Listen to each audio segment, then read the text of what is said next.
Hey, what's going on, everybody? Welcome to Apocalypse Movies. I am Jacob Bartley, and this is my short, non-spoilers review for Spider-Man Homecoming. The movie just released today, and I saw it last night for the first time, so here are my short thoughts. Now, if you didn't know this, I'm a huge Spider-Man fan. He is my favorite superhero, so I was very much looking forward to this movie. Iron Man is arguably my favorite movie superhero. So as far as films go, Robert Downey Jr.'s portrayal of Tony Stark and Iron Man are probably my favorite combination of on-screen presence in a superhero film. So I was super excited about this. And just having Spider-Man take place in the MCU is something that I've wanted for a long time.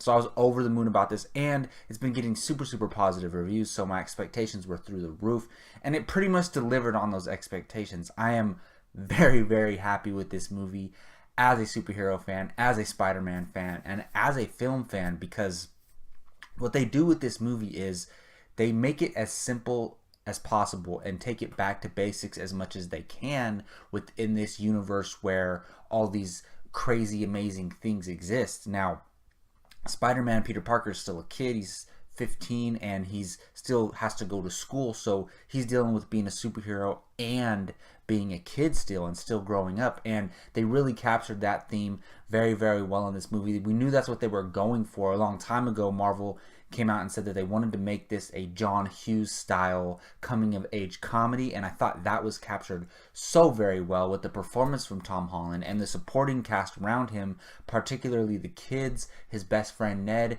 and the other people who are surrounded by him in the high school settings really brought that to life. I really loved everything that had to do with that. One of the things that made this movie amazing to me is the villain. Michael Keaton is amazing. He is one of the best MCU villains in my opinion.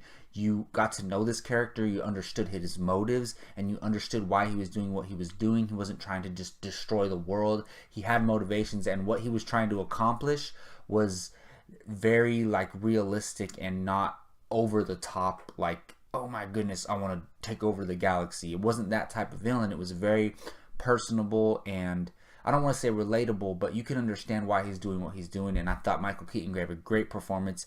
It was amazing on that part, and I think the Vulture suit is one of the coolest things I've ever seen in a superhero movie. I love that Vulture suit. I think it is completely badass, and it was so cool watching Spider-Man fight him in that. There are a few disappointments in this movie, and it's not necessarily in the film, but it's with how they marketed the movie and how that compares to what the final product of the film was. It was a little bit different, and it threw me off a little bit, but I try not to incorporate that in my overall view of the film. It was just my expectations with the marketing and what the film ended up being was a little bit different, but I still ended up really liking the movie. There are a few moments with Peter Parker and the best friend character that I wasn't very happy with. Like in the trailers, you see that the best friend finds out that he's Peter Parker, and the way the best friend handles that once he finds it out kind of got a little bit annoying to me, and I was like, get this guy out of here at certain points, even though for the most part I did like their chemistry together, but there were just a few moments with him that I didn't love necessarily. But overall, this is a fun, enjoyable film, and I think it's great. I think it's one of the best Spider-Man movies ever made. I think it's probably the second best ever made. I'm going to have to sit down and think on that and rewatch a few, but I still got Spider-Man 2, the Sam Raimi one, up there. But this is one of the best Spider-Man movies ever made, and I am super happy as a Spider-Man fan and as a big fan of the MCU and just what this means going forward for this character and the MCU overall. Wow, I am super happy. So there you go. Those are my quick thoughts on Spider-Man Homecoming. I think it's a very solid film. A few tiny minor flaws, nothing major. There's not one major flaw I could mention, and that's saying a lot. So there you go. Positive review for Spider-Man Homecoming. Definitely go check it out if you were on the fence about it. I think you'll end up having a great time. Alright, well that's going to do it for my short review of Spider-Man Homecoming. I am Jacob Bartley for Apocalypse Movies.